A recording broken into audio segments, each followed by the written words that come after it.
kita akan ngebahas teknis untuk bisa menghijrahkan status dengan melobi langit. Dengan doa. Kan katanya doa itu bisa mengubah takdir, benar? Benar nggak tuh? Allah yang mengubah takdir dengan doa. Jadi bukan doa mengubah takdir, tapi Allah mengubah takdir dengan doa. Dan takdir itu bisa dirubah-rubah. Suka-suka Allah dong. Orang Allah yang nulis takdir, yamhullahu ma yasha'u wa yuthbit, kata Allah. Allah bisa menghapus apa yang Dia tulis dan bisa menetapkan. Jadi nggak usah pesimis, nggak usah putus asa dulu. Wah, kayaknya memang takdirnya nggak bisa. Orang yang jahat kayak saya, yang pernah punya masa lalu yang kelam, nikah dengan akhwat yang hafizoh dari pesantren apa gitu. Kan kayaknya takdirnya nggak. Wal hafizin, wal hafizat, gimana sih? Wal hafizin, gimana sih ayatnya? Saya jadi lupa. Orang yang soleh, orang yang menjaga diri dengan orang yang menjaga diri, orang yang soleh dengan orang yang soleh. At-thayyibin lit-thayyibat, maaf. At-thayyibin lit-thayyibat. Orang yang baik ketemu orang yang baik. Tapi kan saya mah orangnya udah keburu nggak baik duluan. Sekarang lagi belajar jadi orang baik tapi belum baik-baik amat. Sedangkan dia mah udah terpelihara dari dulu. Kayaknya kita mah nggak sekufu, nggak selevel, beda dunia. Yang satu dunia putih, satu dunia hitam. Ini gimana nih nggak ketemu nih? Takdirnya mungkin kita emang nggak layak untuk dia. Tetapi dengan doa Allah Subhanahu Wa Taala berkuasa untuk mengganti takdir. Makanya malam ini kita akan belajar tentang bagaimana menggunakan jalur langit untuk bisa mendapatkan hajat kita. Baik menikah, dapat kerjaan, punya anak, dan keajaiban-keajaiban lain yang bisa kita dapatkan kalau kita tahu cara menggunakan jalur langit. Sebelum kita masuk materi itu, yuk kita tilawah bareng-bareng ayat yang standar lah tentang doa. Udah pada tahu kan? Silahkan dibuka. Ayat apa? Surat Al-Baqarah ayat 186. Itu standar banget kalau bab doa. Surat Al-Baqarah ayat 186.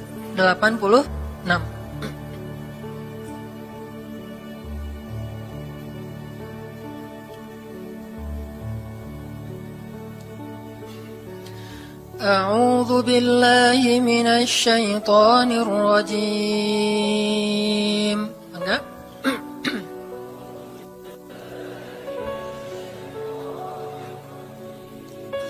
Bismillahirrahmanirrahim.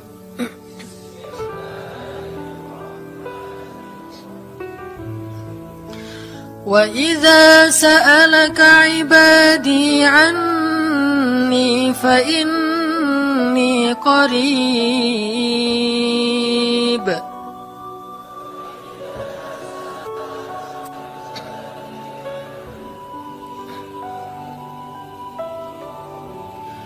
Ujibu da'watad da'i idza da'an.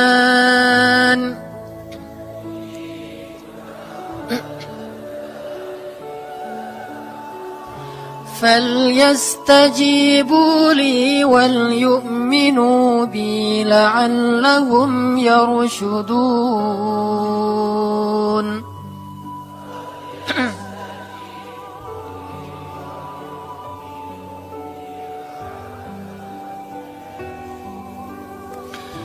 Dan apabila hamba-hambaku bertanya kepadamu tentang aku, maka jawablah bahwasanya aku dekat. Aku mengabulkan permohonan orang-orang yang berdoa kepadaku apabila dia memohon kepadaku. Maka hendaklah mereka memenuhi segala seruanku dan hendaklah mereka beriman kepadaku agar mereka selalu berada dalam kebenaran. Shadaqallahul azim. Teman-teman yang dirahmati Allah Subhanahu wa taala, ayat ini adalah ayat kalau kita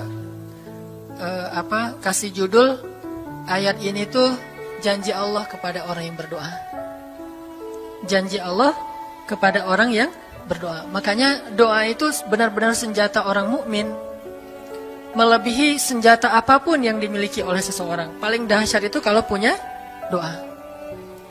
Jadi kalau orang yakin kepada Allah, maka dan keyakinan dia kepada Allah lebih besar daripada keyakinan dia kepada apapun, maka selama dia masih bisa berdoa kepada Allah, dia tenang. Ada masalah dikit, oh ilahi. Ada masalah dikit, ilahi. Ada masalah dikit, Rabbi. Terus saja. Ada masalah sepele apapun, minta ke Allah. Ada masalah apapun, minta ke Allah. Dan kata Nabi, janganlah kalian menjadi lemah dalam berdoa, karena sesungguhnya tidak akan binasa seseorang selama dia masih berdoa kepada Allah. Itu hadis Nabi dari Aisyah. Janganlah kalian menjadi lemah dalam berdoa, artinya jadi pundung, jadi putus asa dalam berdoa, karena tidak akan binasa seseorang selama dia masih berdoa kepada Allah Subhanahu wa Ta'ala. Jadi kalau kita masih terus mengharap dan meminta kepada Allah, kita nggak akan binasa, kita nggak akan kalah, kita nggak akan rugi. Dan kata para ulama, segala sesuatu di dunia ini akan pergi dan tidak kembali. Ini clue penting nih, bisa dicatat. Segala sesuatu di dunia ini akan pergi dan tidak akan kembali kecuali doa. Dia pergi dan dia pasti akan kembali. Segala sesuatu kalau udah pergi di dunia ini nggak akan kembali lagi. Kalau pergi di sini maksudnya pergi kepada Allah. Tapi kalau doa pergi ke Allah, dia pasti akan balik lagi kepada yang meminta. Satu-satunya yang pergi ke Allah dan kembali di dunia ini hanyalah doa. Makanya ayat ini kalau kita kasih judul adalah janji Allah kepada hambanya yang berdoa. Allah berjanji, apa kata Allah? Inni qaribun. Aku itu dekat. Maksudnya nggak mungkin aku nggak dengar doa kalian. Begitu kita berdoa, kita pikir, Allah dengar nggak ya? Jangan-jangan kok doa saya belum diijabah, kayaknya Allah nggak dengar yang kemarin, saya harus keraskan lagi suara saya. Nggak, ini qarib, arti ini qarib, aku itu dengar banget apa yang kamu ucapkan. Nggak usah diucapkan, di dalam hati aja Allah udah dengar. Siapa yang pernah berdoa di dalam hati terus langsung Allah ijabah? Rasulullah. Coba teman-teman buka awal juz kedua. Ayat surat Al-Baqarah ayat 144. Itu gara-gara Nabi ada harapan di dalam hati tapi nggak berani ngomong gitu ke Allah. Cuma dipendam di dalam hati doang. Tapi langsung diijabah oleh Allah. Ayat surat Al-Baqarah ayat 144. Allah berfirman, "Qad nara taqalluba wajhika fis samaa." فَلَنُوَلِّيَنَّكَ قِبْلَةً تَرْضَاهَا فَوَلِّ وَجْهَكَ شَطْرَ الْمَسْجِدِ الْحَرَامِ وَحَيْثُ مَا كُنْتُمْ فَوَلُّوا وُجُوهَكُمْ شَطْرَهُ وَإِنَّ الَّذِينَ أُوتُوا الْكِتَابَ لَيَعْلَمُونَ أَنَّهُ الْحَقُّ مِنْ رَبِّهِمْ وَمَا اللَّهُ بِغَافِلٍ عَمَّا يَعْمَلُونَ. Jadi ceritanya, orang Yahudi suka menghina kaum muslimin gara-gara orang Islam kalau sholat waktu itu masih menghadap ke Al-Aqsa, Palestina. Jadi kata orang Yahudi itu, lihat orang Islam mah fake, suka niru. Kita sholat menghadap Al-Aqsa, mereka sholat menghadap Al-Aqsa. Berarti agama mereka itu adalah agama yang meniru agama kita, nggak original. Sering diperolok-olok, setiap kaum muslimin sholat dihina sama mereka. Akhirnya Nabi ngerasa sedih. Wah, gimana ya caranya? Sehingga setiap sore Nabi berdiri di suatu bukit, kemudian lihat ke langit. Cuman nggak ngomong, gini aja ke langit. Membatin, bayangin. Pernah nggak teman-teman membatin ke Allah? Ini yang harus kita coba lakukan. Belajar membatin kepada Allah. Itu romantis banget. Jadi duduk sendiri. Allah, ngomong gitu dalam hati. Dan yakinlah ini qarib, Allah tuh dengerin. Jangan pikir saya kayak ngomong sendiri, kayak orang kurang waras. Enggak, Allah itu mendengar. Jadi kita batin aja sama Allah, ngomong dalam hati. Ya Allah, saya tuh lagi gini, ada masalah. Ngomong dalam hati kita. Please Allah, please gitu ya. Nah, itu kalau kita membatin, inni qaribun wa asirru qaulakum aw ijharu bih innahu alimun bidzatis sudur. Jadi Nabi nggak enak mau ngomong, ya Allah tolong dong pindahin kiblat dari Masjidil Aqsa ke Masjidil Haram. Soalnya daripada dikata-katain melulu sama orang Yahudi, mau ngomong kayak gitu tuh nggak enak sama Allah. Malu Rasul ke Allah. Masa kiblat aja minta dipindahin. Akhirnya Nabi cuma ngelihat ke langit aja tiap hari. Udah selesai pulang. Besok lihat lagi ke langit. Turunlah ayat ini. Sesungguhnya kami telah melihat bagaimana kamu selalu menengadahkan wajahmu ke langit. Maka kami palingkan kiblat ke arah yang kamu sukai. Coba lihat. Turun wahyu untuk merespon doa Nabi yang bahkan belum diverbalkan. Belum diucapkan dengan kata-kata, tapi Allah udah ngerespon. Ini kan keajaiban doa nih. Cuman kita seringnya ngerasa udah minta berkali-kali kok nggak dikasih-kasih. Kita belajar sekarang.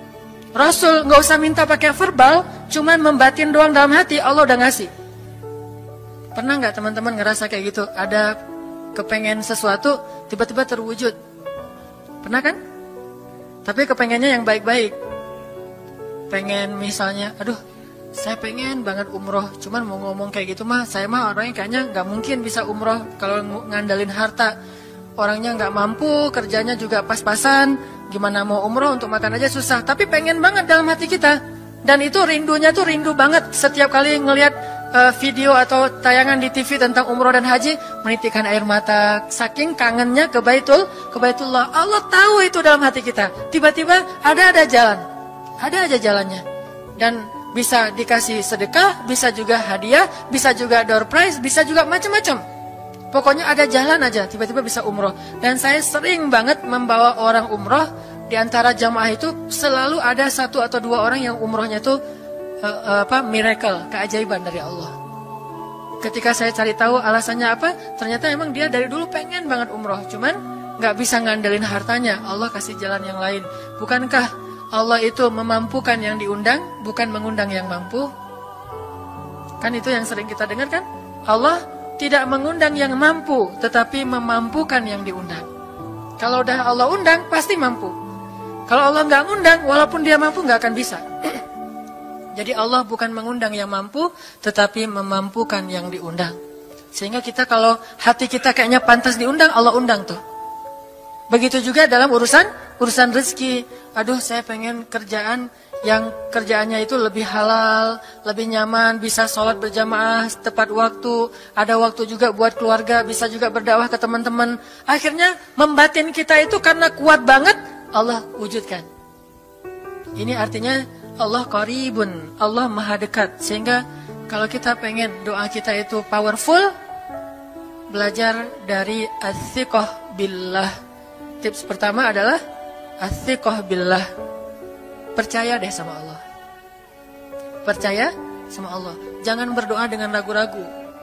Kayak kita datang kepada seseorang untuk minjem duit, tapi kita ragu. Dia nih kayaknya orangnya susah kalau dipinjemin.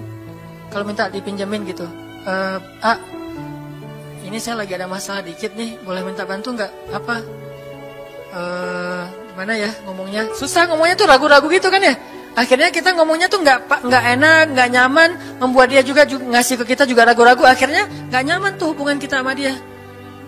Tapi kalau kita yakin banget sama dia orangnya baik, kalaupun dia nggak ngasih dengan cara yang kita minta, kita yakin bahwa dia tuh pasti akan nolong kita. Sehingga kita akan curhat masalah kita itu dengan tulus.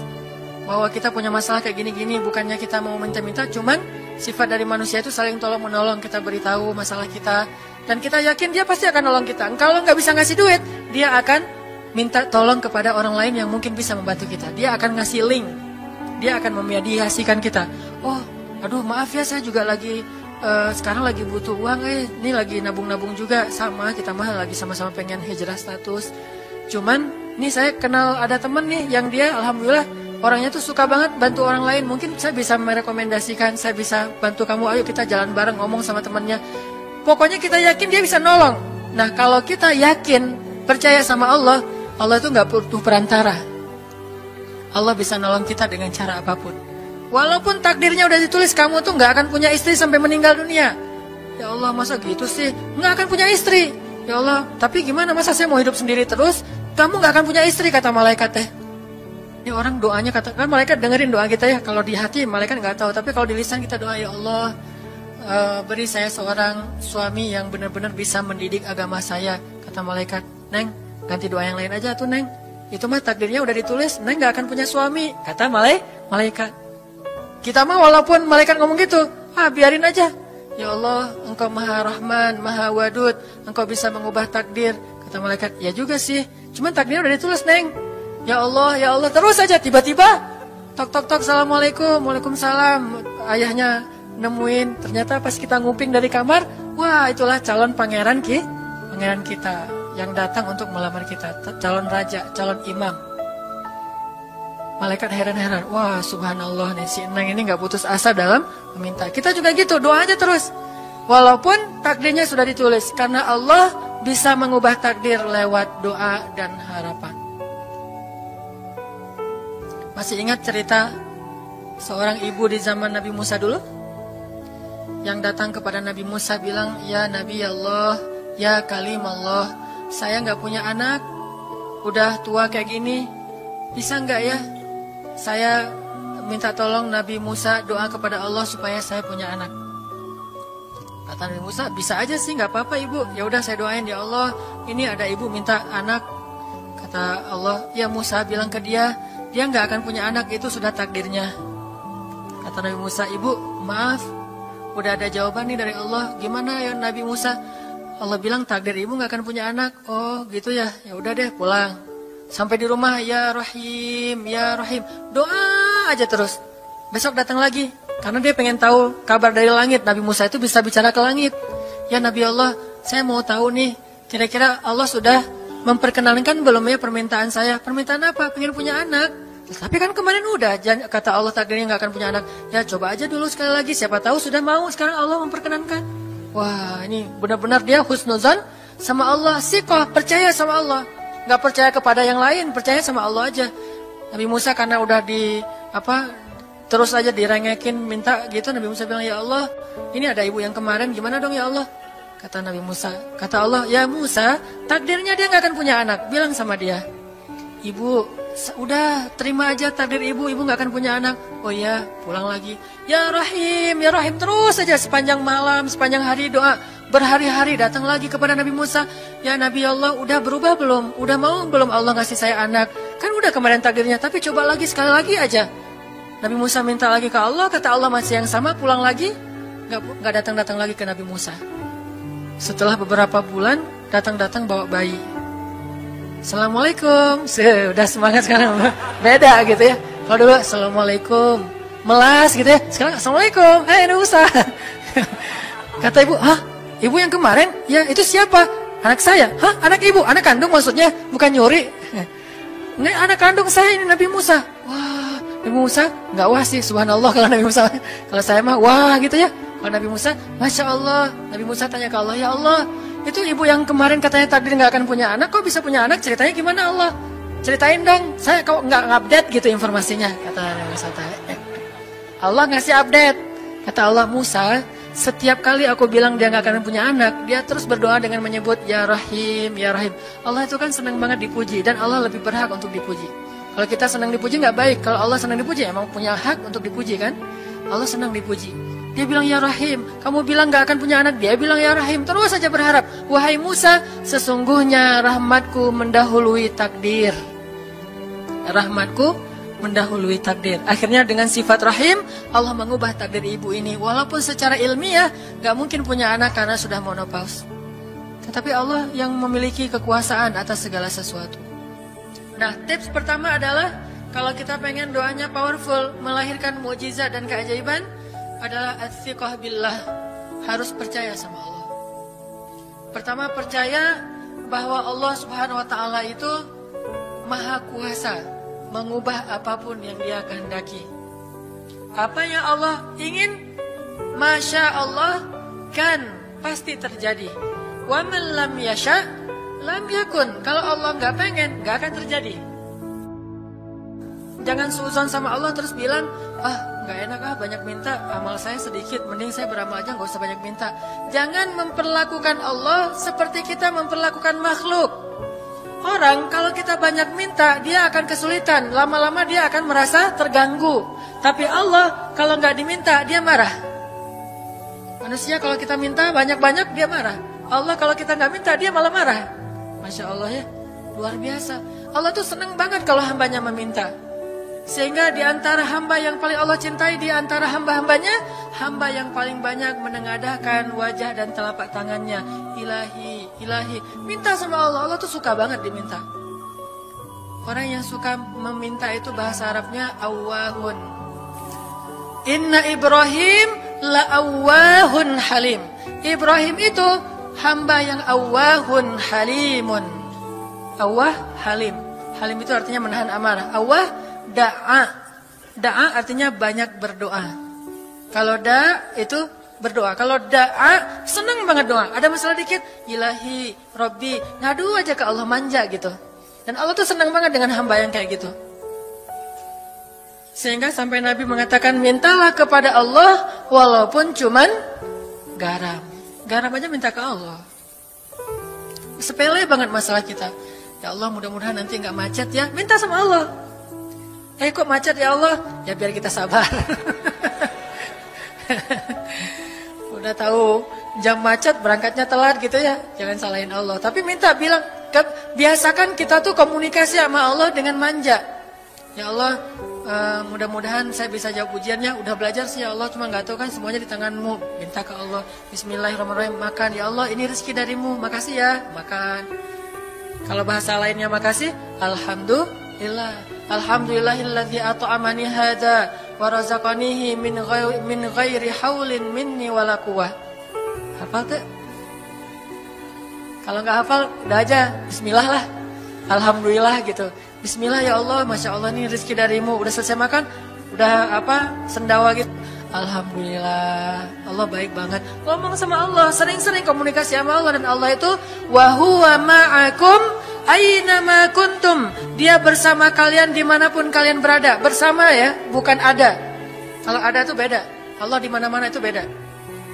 Tapi Allah bersama kalian itu artinya Allah melihat, Allah mendengar, Allah menyaksikan, Allah mencatat, Allah maha menilai bersama kita. Kalau ada, dia bertempat. Sehingga nanti kalau ada anak bilang, "Mah, Allah di mana?" Allah ada di mana-mana, Dek. Tadi dia malah karena cerdas, kalau gitu di WC juga ada, kan nggak boleh kan? Ini jawaban yang keliru, kurang filsafat. Allah itu bukan ada di mana-mana. Allah bersama kita dimanapun kita berada. Itu beda. Kalau bersama, ma'iyah, artinya Allah melihat, menyaksikan, mendengar, menghargai, dan terus memelihara dimanapun. Sehingga nggak usah khawatir bahwa ini mah nggak di masjid, nggak apa-apa. Selama bukan di tempat yang najis, seperti di kamar mandi atau di mana yang tempat-tempat yang nggak boleh, kita itu mah nggak. Tapi yang di tempat yang umum, di pasar, di jalan, lagi di kendaraan, di dalam masjid, di luar masjid, Allah, ilahi, Rabbi. Kalau perlu lebih lebih manja lagi, pakai irama dikit. Allah, gitu. Wah, kayak orang manggil temennya gitu. Atau kita miss call Allah dulu. Ya Allah, udah nggak ngomong apa-apa. Itu miss call. Miss call Allah. Ngapain miss call? Caper, kangen sama Allah. Allah. Allah, gitu lagi. Itu zikir kan? Allah, Allah, Allah. Kata Allah, ada apa hambaku? Allah lagi, Allah lagi, Allah lagi. Terus saja Allah di miss call berkali-kali. Pas Allah buka, wah 100 miss call. Allah 100 kali zikir. Udah 100 kali miss call, Allah yang telepon balik. Ada apa hambaku? Wah, ditelepon sama Allah. Lewat kejadian-kejadian hidup, tiba-tiba ada kejutan dari Allah. Langsung bilang sama Allah, thanks Allah. Kan romantis tuh sama Allah. Jangan cuma sama cewek doang bilang thanks, segala macam bahasa-bahasa yang keren. Sama Allah juga harus keren. Tapi setelah thanks, alhamdulillah, karena itu yang paling baik. Intinya harus percaya sama Allah. Allah tuh senang banget didoain. Kita berdoa kepadanya gitu. Allah tuh senang. Terus makna percaya sama Allah juga, kita percaya bahwa Allah itu nggak akan ngecewain orang yang berdoa. Ujibu da'watad da'i idza da'an. Aku pasti mengijabah doa hamba-hamba yang berdoa kepadaku. Enggak usah khawatir, pasti diijabah. Tapi kok masih belum aja Ustaz? Nah, kita harus belajar. Apa itu makna diijabah? Jangan-jangan Allah udah mengijabah, kita nggak ngerti. Kayak ada analogi tentang orang yang tenggelam, terus dia meninggal sambil menuduh Allah. Allah kok nggak nolong saya? Bukankah aku sudah mengirim pelampung? Jadi pelampung itu cara Allah menolong kita. Kita berharap ditolongnya tiba-tiba selamat aja di pantai. Nggak kayak gitu. Allah punya cara. Sehingga kita harus belajar memahami maksud Allah. Allah maksudnya apa? Di antara cara Allah mengijabah, kata para ulama, satu, Allah mengijabah persis seperti yang kita minta. Dua, Allah mengijabah yang lebih baik dari yang kita minta. Yang ketiga, Allah kalau nggak ngasih persis, ngasih yang lebih baik, dikasih di akhirat. Bahkan itu lebih keren daripada di dunia. Kok di akhirat sih? Ntar dulu. Akhirat itu jaraknya nggak jauh dengan kita. Cuma 60 tahun.